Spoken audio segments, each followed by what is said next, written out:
Bwana Yesu asifiwe. Haleluya. Tusalimieni jamani, Bwana asifiwe. Praise the Lord.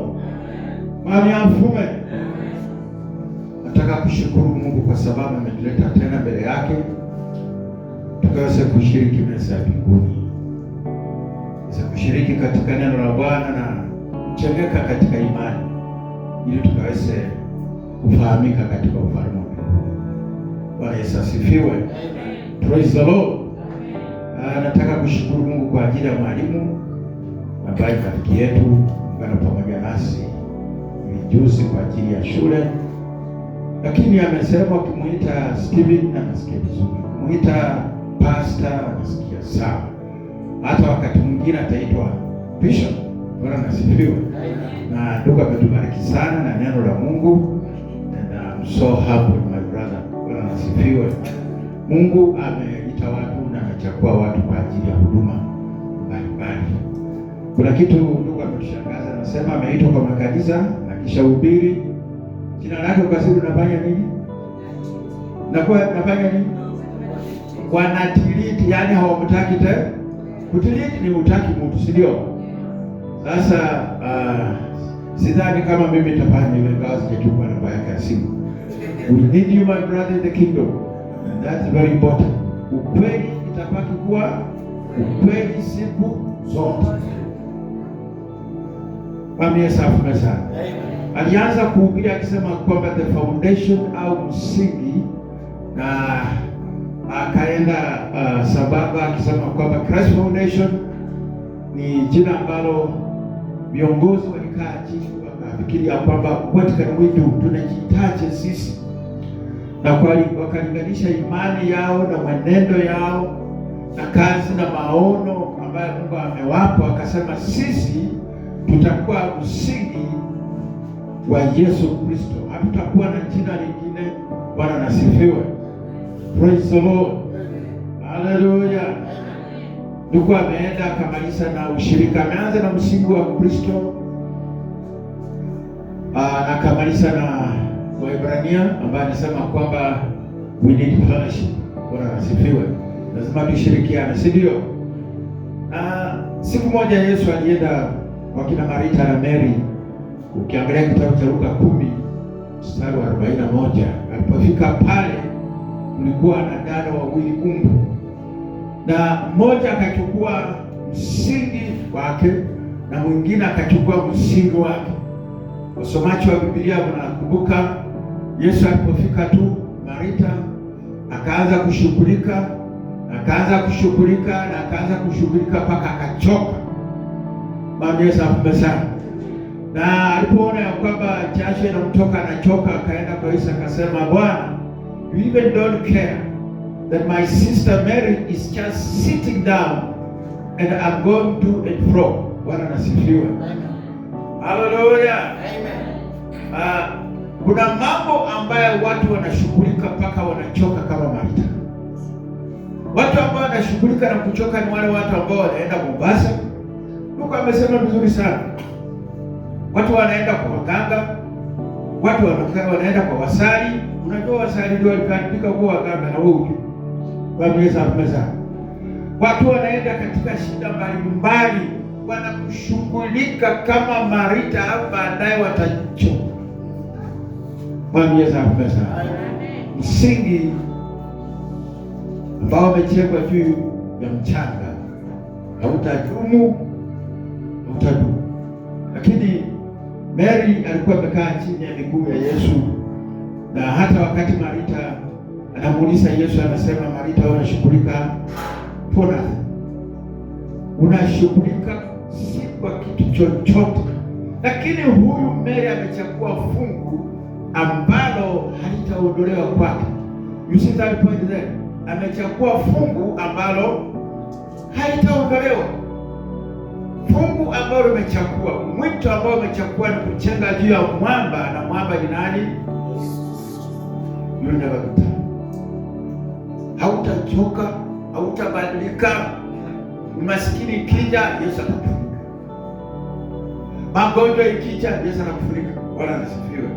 So my brother, thank you so much.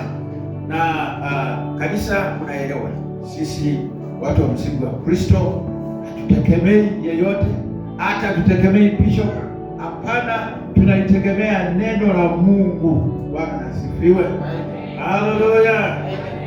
Mwingine akaimba akasema, njia ni mbili, chagua upendayo. Njia ni mbili, chagua upendayo. Chagua msingi juu ya Yesu ambaye tumejenga juu ya mwamba, ama chagua msingi wa Marita ambaye kuhangaika na umejenga juu ya mchanga. Mami asante sana. Amen. And then I was so much blessed. Mimi nataka kushukuru Bwana. Watu wa Mungu, tufunge masikio kwa ulimwengu, tufunge macho kwa ulimwengu, tumpendeze Mungu. Praise the Lord. Ukifungua masikio kwa watu wa ulimwengu na ufungue macho yako na ufungue moyo wako, Yesu ndani yako atakuwa hafifu. Wacha nikwambie, ulimwengu ni mbaya. Mimi nimeuza ng'ombe yangu 3 nyumbani, nikasema sitaki matofali salimie watu waketi wakiingia kwa boma yangu. Maana kila mtu akiingia kwa boma yangu akasalimiwa na matofali, hata kabla mimi sijatoka kwa. So nikaamua niuze ng'ombe yangu nifurike matofali. Mimi kufanya hivyo, mtu anasimama simati achile wati mwanyonyi akamuonele jukenya kuje imizeme ade hambo na ade akura kwa nani, lakini muona akusimu omuleveni. Haleluya. Funga masikio kwa watu wa ulimwengu na funga macho yako tutumikie Bwana. Haleluya. Wacha nikuibie si. Ikiwa utataka kukua katika mambo ya Mungu, ikiwa utataka kuwa mhuduma ambao umechenga juu ya Yesu, simama kwenye neno. What does the word say?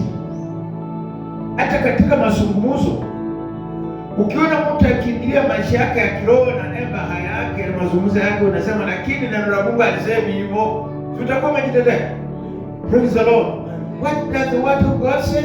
Say. Simamia pale, usimamia dada, simamia pale. Vijana sote, usimamia pale na mkumbuke neno la Mungu linasema nini. That is your shield. Hatungekuwa tusaeke katika neno kama hatungekuwa tunalitumia neno. We really quote the word. Bwana anasifiwe. So please stand still. Nasema jenga juu ya mwamba. Wachana na mambo ya mchanga. Kama umechenga kwa mchanga, bomoa haraka, badilisha mawazo, enda chimba mwamba, chenga nyumba yako na Yesu atafurahia. Bwana Yesu asifiwe sana. Nataka nichukue muda mchache kuzungumzia juu ya ushirika. This is my message. Ushirika kwa Kiingereza unaitwa fellowship. Tumeanza mwaka, umesikia fungu la 10, umesikia Yesu anarudi tena. Tunakumbuka Jesus is coming back but it's delayed. Hiyo message pia ilikuwa mzuri sana kwa sababu ya Yesu kuchelewa, mambo mengi imefanya nini, imetokea. Hallelujah. So nataka kuzungumzia juu ya ushirika. What is fellowship? Ushirika ni nini? Ushirika ni kuongea na mwenzako. Ushirika ni mimi naongea na mama. Ushirika ni mama anaongea na watoto. Ushirika ni marafiki wanakuja, tunaongea, tunafanya maamuzi, tunapata mawazo mengine ambayo hatuna. Ushirika tunaenda kanisani, tunabarikiwa, tunasikia neno la Mungu linatoka ushirika. Bwana nasifiwe. Ushirika ni kusaidiana, kusimamishana na kuchengana. Mungu alitumia neno mzuri. Wakati unaweka kuni katika moto, katika meko, na umeweka maboni yako, kuni itasaidia maboni baraka. Lakini kama hakuna kuni moja au mbili, haitawezekana. So ushirika ni kuchangamsha roho zetu. Ushirika unafika mahali mpaka Mungu anakuambia huyu dada na huyu ndugu na huyu mtoto mmoja amesimama kwenye mwamba. Mama mmoja akaenda aimlalakata huku ajisike bana zobani jisike jalo jangao hai nzike na zilikuwa zinaanguka juu ya miti na mnaenda mnatoa mnaweka kwa gunia. So huyu mama anaenda kuzoa nzike na akazoa kwa gunia, akasonga, lakini wakati gunia ilikuwa inataka kujaa, huyu mama akasikia uzito wa gunia na alikuwa na mtoto mgongoni. Wakasema wacha niweke hapa mtoto ni jase gunia, alafu nikuje nichukue mtoto wangu niende nyumbani, kwa sababu ya uzito. Nazungumzia uzito. Uzito inafanya mpaka unamwacha Bwana. Uzito inafanya mpaka unasahau ndugu zako. Uzito, shetani anakuwekea uzito mpaka yaani kitu unafikiria tu uzito. So huyu mama alipojaza gunia lake, Nzika akarudi kuchukua mtoto aweke kwa mgongo arudi nyumbani. Lakini alipoweka chini mtoto akatoweka. Mama akatafuta mtoto akapata. Mama ndimelelera. Jani sana. Mama wakana anamelelera. Ajero sana. Baadaye akaamua mtoto amepotea. Aliporudi nyumbani, mzee wake amesimama kwa mlango amengoja saa 2 usiku. Usiku saa chile wana kakucha na gunia la nziki. Alipofika tu kwa mlango, weka chini gunia la nziki. Kitu baba ya mtoto aliuliza, where is my child? Mtoto wangu. Huyu hakujali kuona gunia. Hakujali hata ni mrundo ilikuwa ya nini. Lakini kitu alikuwa anataka kuona mtoto wangu. So huyu mama akamwambia mzee story ya kwamba niweka mtoto chini kwa sababu ya kutafuta nzike na kurudi. Akamwambia no more entering my house. Rudi huko tafuta mtoto wangu, rudi naye uingie kwa nyumba. Haimba siko wa dhambi utakwama mlangoni. Siko wa dhambi utakwama. Sikalika. Wakati tunaingia mbinguni, Mungu hata kuuliza chochote. Atauliza kama una mwana wake Yesu Kristo, ambaye Biblia yeye ni njia, ni haki na ukweli. That is what God is going to ask you. Sasa tukimweka Yesu ndani yetu, tutembee naye, tusimame naye, basi hapo ni kututafauti. Yesu amesema. Wakati Yesu anaenda katika msalaba wa Kalvari, Yesu anapepa msalaba na anguka mara ya kwanza. Yesu anaanguka mara ya pili. Yesu anaanguka mara ya tatu. Na hawa mama ni wazuri. Hakuna mzali mlilia Yesu, lakini wa mama akapika nduru. Wakamlilia Yesu akamwambia kwamba Yesu, tunajua wamekusingizia bure, utafanya chochote, unapepa msalaba bila sababu. Wakasema kwamba wewe huna makosa. Na machozi na watu. Yesu akainuka akamwambia huyo mama, lilia roho yako, lilia watoto wako. Don't cry. Mimi yangu yameisha, lakini wewe na mtoto wako ndio kupatana. Lilia Mungu awasaidie, mlilie Mungu awajenge, wasimamishe. And that is the work of God has given us. Salvation is on personal basis. Tumesikia hivyo? Yaani wokovu ni wa kibinafsi, si wa ndugu na baba na mama na rafiki. Wokovu ni wewe pamoja na Yesu Kristo. Na yeye ndiye kujenga msingi ambaye atakuelewa. So, nataka nisema kwamba ushirika unatakiwa sana. Mimi sitaki kulaumu Kristo yote. Hata usipokuja Jumatano, mimi sina shida na wewe. Lakini wewe una shida na Mungu wako. Bwana asifiwe. You don't think I'm going to have a problem with you not coming for fellowship. You have a problem with your God. Wewe ndio una shida na Mungu wako. Lakini ukiwa na shida na Mungu wako utafaulu. Utafaulu. There's no way. So tukizungumzia ushirika, Waebrania anasema kwamba tusichoke kukutana kama vile ilivyo desturi ya watakatifu. Tusichoke kukutana. Tusikose katika ushirika wa Jumapili na Jumatano na Ijumaa na ushirika wa on daily basis. Unajua wakati mwingine tunaweka Jumatano, Ijumaa, Sunday, alafu watu wanasahau siku zingine. Wanasahau Monday, wanasahau Tuesday, wanasahau Thursday, wanasahau Saturday. But pia hiyo tunamshirika na Yesu. Bwana asifiwe. You have fellowship with Christ every day, every moment, every time. Yesu asifiwe sana. So ushirika wa Jumatano nataka kuatia tu nguvu ya kwamba inafaa sana wewe uje kama hauna safari. Usikae nyumbani kwako na useme ya kwamba siendi kama una wakati. Please encourage yourself to come to the fellowship. Ushirika mwingine ukiwa na dada ama ndugu ana mahitaji, take your time. Chukua miguu yako ikupeleke useme ndugu namna gani? Ndugu dada namna gani? Ongea na yeye. Mshauri yeye. Enda katika Biblia. Utatoka pale huyo ndugu amesimama. Huyo dada amesimama. Huyo kijana amesimama. Hiyo ndio ushirika. Sheikh naenda na sheria, tunawekea masheria. Mimi ndio bishop wa kanisa. Mimi ndio pastor. Mimi ndio welfare chairman. Mimi ndio mama kanisa. Haifaidi chochote. It doesn't help anything. Go and talk to your brother. Mungu atakwambia kitu ambacho unaongea naye. Mungu atakwambia ile the wound, ile ambayo amepata, jeraha. Mungu atakuonyesha mahali gani unaweza kusaidia yeye asimame. That's the best way. Hiyo ndio ushirika. Bwana asifiwe. Tulikuwa na my brother mmoja alikuwa amechukua kauli ya karo sana. Na niliposikia nikaenda kwake nikamwambia, ndugu, fanya hivi. Neno la Mungu linasema hivi. Na wewe kama mtu wa Mungu fanya hivi, fanya hivi. Akabadilisha kauli yenye alikuwa anataka kufanya, akasema sifanyi. Na hakuniambia mimi.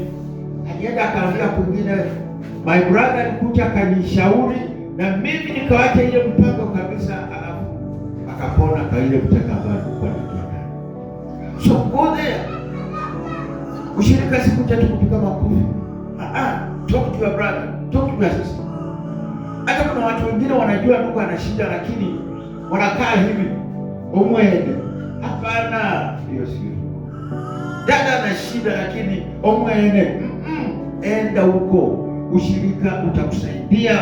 Ushirika utamsaidia ile ambayo mdhaifu. Wakati anasema nini? Anasema ninyi mlio wa kiroho mfanye nini? Mwatie nguvu wale ambao ni wadhaifu katika Bwana na mwasimamishe. Bwana asifiwe. Haleluya. So ushirika sio tu cha Jumapili na Jumatano na Ijumaa. Ushirika ni kumwendea ndugu yako. At least praise this person. Ushike mkono, tembee na yeye kupitia katika neno la Mungu. Yeye ataundwa vizuri, atarudi katika njia na utukufu utamrudia nani? Utamrudia Bwana. The meaning of fellowship kama kwamba is a mature sharing of experiences with the people of the same mind. Narudia tena. Mature sharing of experiences with the people of like mind. Faith. Ndio tunaweza kwenda kuhubiri watu wa Mungu. Nasema Yesu anaokoa. Maana maandiko yanasema kwamba wote wamepotea na wamepungukiwa na tuko. Unahubiria mtu na anabadilisha mawazo na anampokea Yesu. Pia huo ni ushirika. Mwambie zaidi sana. Mimi nimewashuhudia kila mara ya kwamba nilikuwa natoka shule na kaptula suruali class 7. Nikitoka shule nakutana na mama mwingine ambaye alikuwa ameokoka na ana moto wa kuhubiri na hajui kusoma na kweli. Sikumwona kusoma Biblia maana hakwenda shule. Lakini alikuwa na moto wa kuhubiri na huyo ndiye alinihubiria mimi na nikaokoka without reading a Bible or a verse. Hallelujah. It's just a kind of fellowship. Tulikutana na yeye na akaanza kuniambia unastahili uokoke kwa sababu mbingu iko na moto iko. Unajakuwa kwenda wapi? So by that time Roho Bwana akaniguza nikasema lazima nitakwenda ile mbingu. Fanya sana Biblia. Hallelujah. Praise the Lord. Mimi tangu mwanzo nimependa tukufanya vitu vizuri. Hata mfundi akija huku nyumbani anamwambianga fanya hivi fanya hivi. Na achaka ndio mambo pakubwa. I want straight things. Bwana nasikia. So nikaona mbingu ni mzuri, maana nilikuwa nimesikia mambo ya mbinguni nikaokoka. Hiyo ilikuwa ushirika. Kama si ushirika huwezi kujenga mwingine. It's a mature sharing of experience. Maneno ambayo umepitia, maneno ambayo umeyaona, maneno ambayo unayasikia ambayo yanasaidia. Ambia mwenzako, simama na yeye, ongea na yeye. Alafu kama unaona kuna hatari mbele, unamuonya na kwamba kuna hatari, mbingu iko na moto. Which one do you choose? Ushirika pia. A central truth is we are part of the one great body which we cannot live by and turn to ourselves. We are one of the great parts of the body, and we cannot just live by ourselves. We are a part of the body of Christ. Bwana nasifiwe. Usipoenda ushirika unajitenga na mwili wa Kristo. Ameza. Mwili una miguu kuanzia chini, si ndio? Ukiteremka utapata mikono. Amini, ukipanda utapata mikono. Ukienda utapata nini? Mdomo. Utapata mapua. Utapata macho. Utapata masikio. That is the part of the body ambayo inafanya mwili unakuwa mwili. Sasa wewe usipoenda ushirika, ni kama umechukua macho yake moja umetoboa, umefanya nini? Umetupa kando. Sasa wewe unaharibu mwili wa Kristo. You destroy the body of Christ. But the body of Christ has parts and members. Ndio sasa unasema kwamba we are the fellowship. Hallelujah. Ukiona mtu anatembea bila miguu, utamsalamia huyo. Ukiona tu mtu anakuja ana miguu na anatembea anakuja hapa. Bwana asifiwe. Kidogo ni kuanza nini? Na hili nini? Hii si kawaida. Bwana asifiwe. So sasa ingine tunataka kumtukia Yesu kwa sababu sisi wenyewe tunatoa miguu yetu tunaweka kando, tunatoa mikono tunaweka kando kwa sababu hatushiriki. Mwambie Yesu sana. Sasa wewe ni mwili wa Kristo na unahitaji mwingine. You are part of the body of Christ and we need each other. Na shida moja, watu wengi tukisikia wenzetu wako na shida, na vile nimesema hatuwaendei. Unajua sipoendea mwenzako kama ana shida, kitu ya kwanza napatika moyo. Sio? Huyu mtu anakuja hata wandugu wanijali, wadada wanijali, kanisa wanijali. Lakini ukipeleka huko ushirika, anasema yes, I'm part of that great church. Mami ya sana. Na unamtia nguvu pia anakuwa na nguvu. So please, kama tunajua wenzetu wana shida ama asipokuwa na shida, na kutembelea ndugu, kutembelea dada. Wakati mwingine tukua tu jioni moja, nenda ukae na ndugu, nenda ukae na dada, ushiriki katika neno. Hapana ushiriki pasa ubirije. Hapana ushiriki wa mama kanisa siku hizi. Hiyo sio ushirika, hiyo ni udhaifu. Bwana asifiwe. Hallelujah. Talking about people, it must be according to the Bible. But talking against people, usungumuza kinyume ya watu, hiyo Mungu anasema ni udhaifu. Usiende kwa ushirika kwenda kusema ndugu, dada, hiyo sio ushirika. Hapana. Hiyo ni udhaifu. Wewe unabomoa mwili wa Kristo. Hallelujah. Tusoe kuencourage, tusoe kuspeak positive things about our brothers. Hata kama ndugu naona kwamba na makosa, defend that man, protect that sister, na wewe kwa makoti muombe. Hiyo ndio ushirika. Bwana asifiwe. So ushirika, hatuwezi kuacha kutembeleana, hatuwezi kuacha kuendea wa ndugu, kwa sababu kila mtu si kivyake. Kila mtu anahitaji mwingine. Bwana asifiwe. The believer must first have fellowship with Christ. Wewe kama mtakatifu, kitu ya kwanza unakuwa ushirika na nani? na Yesu Kristo. Bwana asifiwe. Talk to Jesus, speak with him, eat with him, tembea na yeye na Yesu, zungumza naye Bwana. Huyo ndio wa kwanza. Ukishamalizana basi kuja kwa ndugu, basi kuja kwa dada, kwa sababu umekuwa na ushirika. Ukiwa na ushirika na Yesu, ana jambo la kukwambia. Ukiwa na ushirika na Yesu, ana jambo la kuponya. Ukiwa na ushirika na Yesu, ana mahali anakupeleka. Ukiwa na ushirika na Yesu, ana mahali ya kukuvalisha nguo. Anajua nguo yake mararuka. Yesu anajua huna viatu, anakupatia viatu. Yesu anajua hujaoka, anakuokesha. Ushirika na Yesu kwanza. Bwana asifiwe. Praise the Lord. Danieli alikuwa katika tundu la simba. Walidhani ya kwamba wamemmaliza, lakini kwa sababu aliomba Mungu wake asubuhi, mchana na jioni, na watu waliokuwa na mitina na hasira, waliokuwa na chuki na yeye, wakamshtaki mbele ya mfalme, na mfalme akaamuru apelekwe katika tundu la simba. Lakini kwa sababu Danieli alikuwa na ushirika na Yesu kwanza, alikuwa na ushirika na simba pia. Kwa sababu Danieli alikuwa na ushirika na Yesu, alikuwa na ushirika na wanyama wakali. With Christ everything is possible. Ukiwa na Yesu kila kitu inawezekana. Isiyowezekana kwa wanadamu inawezekana na Yesu. First of all, ushirika na Yesu. Paulo na Sila wanachapa injili katika Warumi, na wanajikuta wamefunga, wameweka gerezani, na wanasema kwamba hamtatoka hapa mpaka mhojiwe na mpelekwe kunyonga.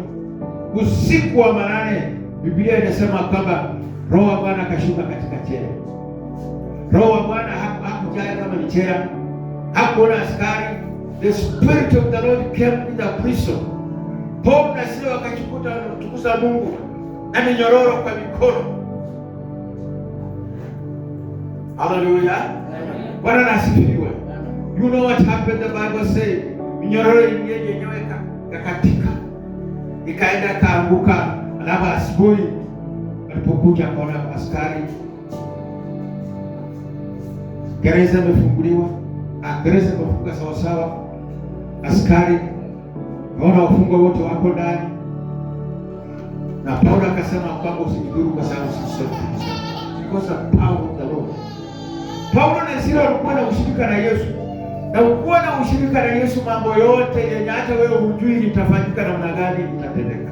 Bwana asifiwe. So the importance ya kuwa na ushirika na Yesu, unapata mambo ambayo Mungu mwenyewe amepanga. So let us have fellowship with Christ. Maombi wamekuza, na maombi inachokesha. Wakati mwingine kama si Roho wa Bwana ako ndani yako, huwezi kuona maombi kama ni jambo la maana. So we must have fellowship with Christ. Tuwe na maombi na tuwe na ushirika na Yesu Kristo. Also have fellowship with other believers, and that is very very important. Hiyo tumekuzia kuwa na ushirika na wandugu, simama na wandugu. Hallelujah. Nafikiri juzi Emmanuel alipata ujumbe Sunday, na tukaongea tukasema kwamba kimbia uende mahali uone what is happening there. Alipeleka ushirika huko. Bwana asifiwe. So it's very important kutembelea wandugu, wana wandugu, and that is really very good.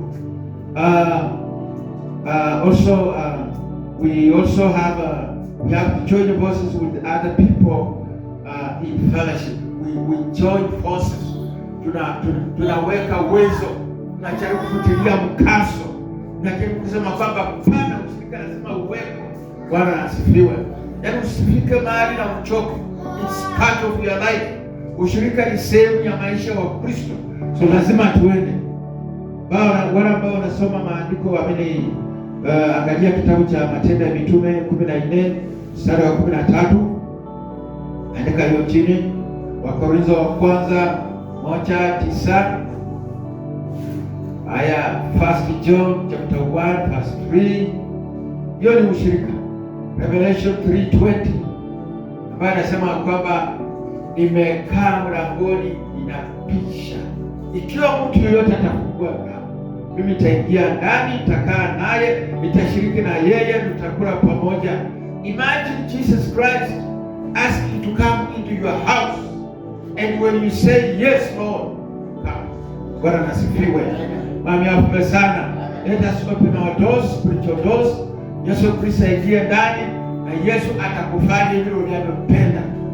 Udhaifu na unyonge katika mwili wa Kristo umechangia watu kukosa ushirika. Udhaifu na unyonge katika mwili wa Kristo umechangia watu wataka ushirika. Simama, sema nimeitwa, God has called me and I'm coming in heaven, so I must have fellowship. Hata watu wengine wanakuwa na ushirika na wengine mpaka saa 6 usiku. Na wao wanataka tu lisali moja wamerudi nyumbani. No. Because what happens if you start fellowship? Kianza ushirika, Roho wa Bwana na kuja katikati yako na naanza kuongea. And that's how the fellowship comes through. Lakini kama ni fellowship ya kusikia, sikia, hiyo inakuanga na muda mchache. Spirit of the Lord need to be in our midst. Alama kupatia maneno ya kuongea na ndugu, maneno ya kuongea na dada. Mami asafume sana. So it's very important ya kwamba Mungu atatusaidia kufungue milango yetu. Na Roho wa Bwana anasema Yesu ataingia ndani. Jesus will be your guest. Yesu atakuwa mgeni wako. Na Yesu akiwa mgeni wako, every day you will be blessed.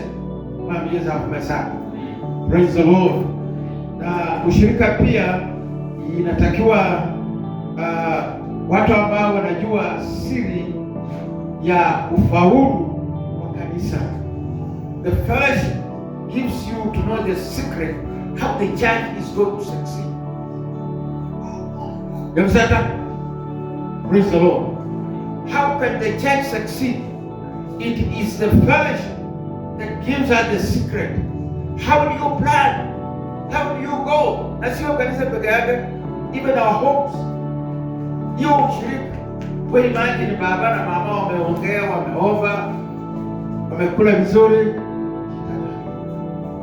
Na kama hawajaongea, hawajakula pamoja, unaona mtu mwingine anaangalia huku na mwingine anaangalia huku. Bwana asifiwe. So the secret fellowship. Mami Yesu afadhali. Kuna wageni juzi kwetu. Mama ndiye amesema ndio kimwacha kusema. Wageni walikuja kutembelea mradi wa kuku. So walipokuja mama anazoea kunishika mkono kidogo. Na pia mimi nishika mkono. Alafu nakaanga. Yeye anakaa kwa kiti, mimi nakaa. So walipoona hiyo maneno yote kiendelea. Tembea na wenzangu, wageni wamekuja au nini? Mimi nikitoka hiyo nauliza mama. Na hii bomo mnakaanga tu na mnaimu kibandana na mzee. Bwana asifiwe. Sema yeah, this is my husband. Lazima tupendane. Kasema na ninyi watoto wenye vijana, kasema na ninyi pia mpende wazee. Akasema hata wetu tukisema tunapendana wanakataa. Hata ninyi mnagana mnaimu. Praise the Lord.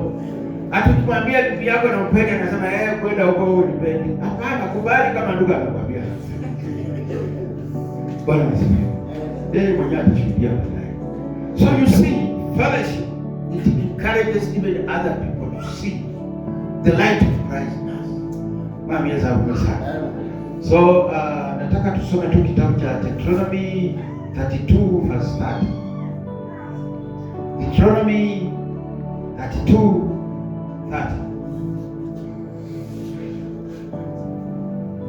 Deuteronomy.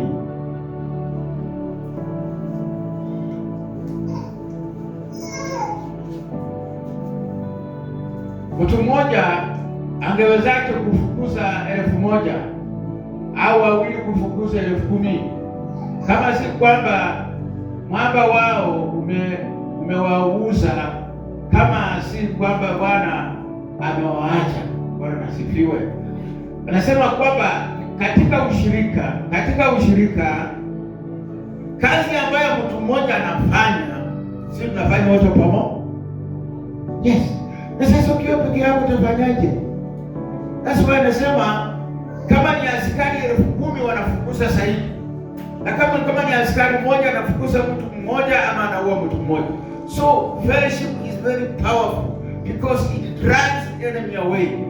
Mwambie sana. Unaona uzuri na umuhimu wa kuwa pamoja ni kwamba tunasaidiana, tunasimamanga pamoja. Kumbuka mtu ambaye alikuwa anatembea na Yesu, watu wawili. Yesu alikuwa anatembea naye, wanaongea, alafu wakati mateso nakuja, anaangalia nyuma, anaona nyayo mbili peke yake na inakuanga ile. So wakati Yesu anatokea anasema, Bwana uliniacha mimi katika shida. Nasema nikuache katika shida bwana gani? Nasema tunakuanga na nyayo ile, tunatembea pamoja, tunaongea, lakini wakati wa problem kuangalia nyuma niliona tu nyayo yangu peke yake. Sasa nikateseka sana. Yesu akasema, sikia, zile nyayo mbili uliona sio ile, ilikuwa ni yangu, maana mimi nilikuwa nimekubeba kwa mkono. Wakati wa shida mimi ndio nilikuwa natembea chini na wewe ulikuwa kwa mgongo yangu. Pia kazi ya kuelewa kumbe katika shida ukimtegemea Bwana anakubeba. Bwana anasifiwe. So you see, it's very very important kujua kwamba ushirika inakusaidia kufika mahali unashindwa na unabebwa. Bwana Yesu asifiwe. But if you don't have fellowship, ukiwa na shida itakuishianga na mnayo inakufinya mpaka unaenda mpaka chini. You need your brother, you need your sister, you need your pastor, you need your friend. Wale watu ambao wanaweza kuencourage uende mbele katika imani. Na Matendo ya Mitume 2:42 hii inazungumzia juu ya ushirika wa kanisa la kwanza, first fellowship.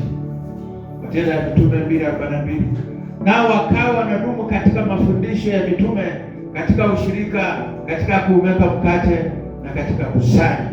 Nataka nimalizie pale. You see these people in the first church, watu wakuwa wamejua mpaka Roho wa Bwana akaanza kuzungumza na hao. In the first church walidumu katika fundisho. Kwanza kabisa hawakuacha fundisho. They were in the Bible every day. Wanaangalia maandiko, wanaangalia nini Yesu alisema nini, Roho Mtakatifu alikujaje, Roho Mtakatifu amesema nini, imani ni nini. These people, they were in the doctrine. Tumesema tukurudie, na hata wewe unajua, unaweza kujisemea, bila neno la Mungu hatuwezi kwenda. We can't survive. Ni kama unachukua samaki unaitoa kwa maji na unataka samaki fanye nini? It is impossible. A Christian life is in the Bible. Wandugu walidumu katika mafundisho kabisa ya mitume. Petro walikuwa pale, Yohana walikuwa pale, watu wengi walikuwa pale wakiwaongoza, maana wakitembea na Yesu waliona yale ambayo Yesu alikuwa anafanya. These people, they saw him, they know, they felt him. Walikula na yeye, so they told them, Yesu alikuwa anafanya hivi. Bwana anasifiwe. Yesu alikuwa anatembea hivi, Yesu alikuwa ananena hivi. Bwana anasifiwe.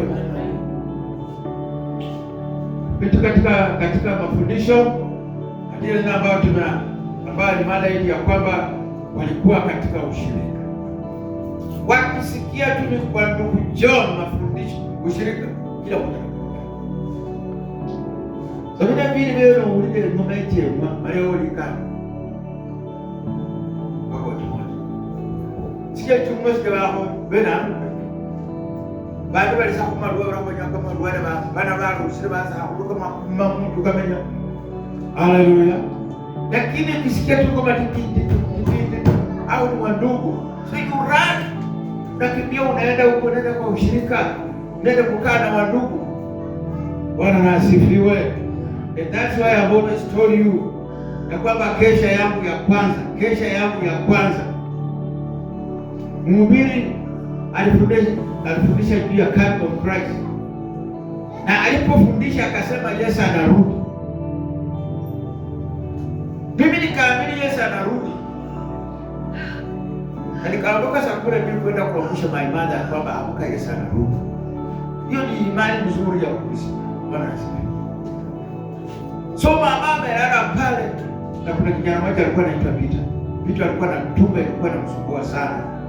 So nikaambia mama, amuka, Yesu anarudi. Nikaombea Peter, nikamwekea mkono. Haijaa imani kabisa. Tangu siku hiyo Peter akakuwa na tumbo akakuwa zaidi. So my uncle alikuwa ametoka Chwele. Anaposikia naambia, amkeni, Yesu anarudi. Akaenda huko Chwele akaambia watu, mwana kuonea aliukarejea nako. Haleluya. Ikawa kama nimeharibika kwa sababu nasema maneno yenye hawaelewi. Na sisi mimi nilisikia maneno. Hallelujah. Jesus is coming, but it is only a delay. Na yeye mwenyewe anasema anajua siku ya kurudi. Bwana nasifiwe. So lazima tushikilie imani. Ukisema ndio, inakuwa ndio. Ukisema la, inakuwa na. Yesu alisema narudi. So lazima tuamini. The Bible says he is coming. Hata mimi nikifa nitakuwa nikisema Yesu anarudi, maana maandiko yanasema Yesu anarudi. Hallelujah. So fellowship inakupa mwelekeo wa kufanya kazi yako. Ushirika inakupa mwelekeo. Nasema kwamba katika kumweka mkate. Nyumba ya ngazongo zulia. Unarudia na kulia, ndio wanakulia na kulia. Bwana anasifiwe. Hao watu walikuwa wanaenda nyumbani jao, walikuwa na shirika, wanamaliza, wanaweka mkate, wanaenda, kila mtu ameshiba. Lakini wakati ndiko nilikuwa nahubiri hapa juzi, alikuwa anasema Yahudia ndio vitabiri kwa uchaguzi. Bwana anasifiwe. Maana hatutoshani. Kuna wengine wanapata chakula wanawekea wageni. Kuna wengine hawapati chakula wanawekea maji. Kuna wengine hawana chakula wanaopungia mkono, enda na amani. Hiyo yote inafaa. Lakini katika kanisa la kwanza walikuwa wanakula. These people they ate. Walikula nyama, walikula mrenda, walikula chapati. They were feeding themselves. Alafu ya mwisho wakadumu katika kusali. Amia sana.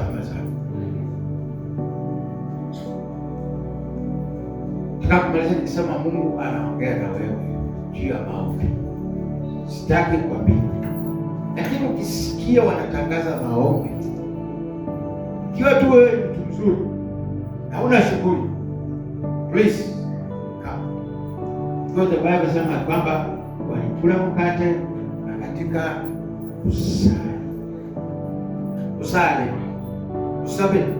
sabilengo, sabila mwibuka, sabila uosiozi, sabana watumia lito kata kitani, lesena tumia lito kasa, kopi kipike kusabe, nokenda vika leo sebe, noni mkuna na nembako, you pray. Hallelujah. Maimuno wanikaba na hupao, ndani ya mawako nafanya nini unaomba. Let us pray always without. And prayer is the power. Uhalinda kusema juhuta mkati kusema. Nada tutakuwa na maombi hapa sana. Maombi na kuangasa. Watu ambao unakuja asubuhi unapata. Lakini tukija saa 4 saa 5 unakosa kupata. Bwana nasifiwe. Let us come in the morning. Tunataka tutupata hapo watu wawili watatu, hata mtu mmoja ametoka tu nyumbani, God has spoken to me. Mungu ameniambia niende niombe. Hallelujah. Wewe unakuja peke yako, unakuta hapa nasema Mungu anafanya kazi yake. Sio lazima tuakizi Wednesday or Tuesday or hiyo iko, lakini there's a way God can speak to us. God speak to you. You just have abandoned yourself. That is between you and your God. Hiyo ni kati yako na Mungu wako. Hallelujah. Bwana Yesu asifiwe sana. Hata Biblia inakataza ya kwamba ukienda kuomba usiambie watu I'm going to pray. Go and pray in secret, and that one who sees secret will bless you. Hata anasema hivyo. So wakati mwingine tukitangaza maombi sawa, lakini kuna wakati mwingine Mungu ndiye anakutangazia wewe na mimi. God himself will tell you ya kwamba go and do this, and that is for the glory of himself. Hiyo ni kwa ajili ya utukufu wa Mungu mwenyewe, maana Mungu anajua yeye ananena na wewe. Maana akikutuma anajua the reason why he is sending you. Mwambie sana. So we are going to make najaribu kufanya environment. Inaweza kusema kwamba mtu akitaka kanisani akiomba atafurahi. Na ukija peke yako sema kwamba watu wengine wako wapi, huyo atakuwa Mungu amezungumza. Mimi nikija peke yangu, nikiomba peke yangu, I know God has spoken to me. And I'll do it the ways God is going to do. Na ile siku ya kutangaza pia tuje, kwa sababu tumesikia kutangaza. So go anywhere that God is going to lead you. Walikula mkate, wakasali na wakapendana na wakafanya kazi ya Mungu. So ushirika ni damu zao. Tusiwe na roho ya kuogopana. Sisi ni wandugu na wadada. Vijana wote wameokoka, tunawafundisha usiogope kuendea dada, lakini usiende peke yako, uende wawili, maana ni ushuhuda. Tembea vita, hata kutembeana na mama kila mahali tunaenda. Haleluya, kama hapo na nafasi. So kuwa watu wawili, endea ndugu, kaa na yeye, endea dada, kaa na yeye, shiriki kumaliza, rudi nyumbani. Mwambie sababu sana. Na hiyo itakuwa kwa ajili ya kujenga mwili wa Kristo. Itakuwa Mungu anazungumza pamoja nasi. Basi tusimame. Asante Bwana. Thank you Jesus.